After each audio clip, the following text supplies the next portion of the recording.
Well, it is a problem that is seen far too often. Domestic violence, 1 in 3 women will experience it in their lifetime. It's pretty amazing, really. And for one victim in Corpus Christi, help did not come soon enough. Veronica Smithwick Clark was brutally murdered this week. Her body left outside at a local apartment complex. She was wrapped in just a blanket. Experts say it's vital that women in an abusive relationship take action. Our Michelle Pedraza reports on the signs to look for before it's too late. Veronica Smithwick Clark, the latest woman to fall victim to violent homicide, according to those who knew her and a local apartment complex. Investigators say they found the 48-year-old's body Wednesday night, strangled and wrapped in a blanket.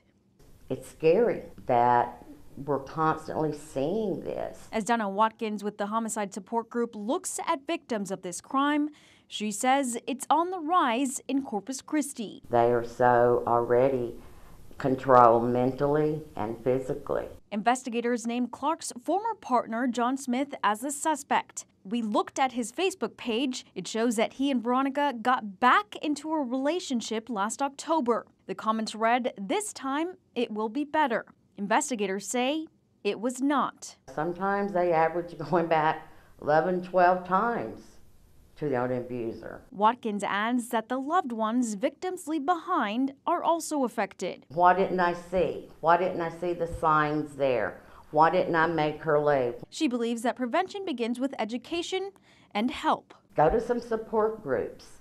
Sit with other victims who have been where you're at. Including the Purple Door, an organization that provides free counseling, shelter, and legal advocacy, teaching that red flags include controlling behavior. That person must love me a lot if they don't want me to be around anybody else, when in reality, it's just one more way of isolating that person. Isolating you from friends or family. Keeping a lot of tabs on you, whether it's a lot of emails or text or phone calls. And also using a rough tone after things have gone bad. That voice tone is eventually going to go, and it's going to start turning into not hugs, but hits. The two takeaways: catching the signs early on and realizing it probably will not get better.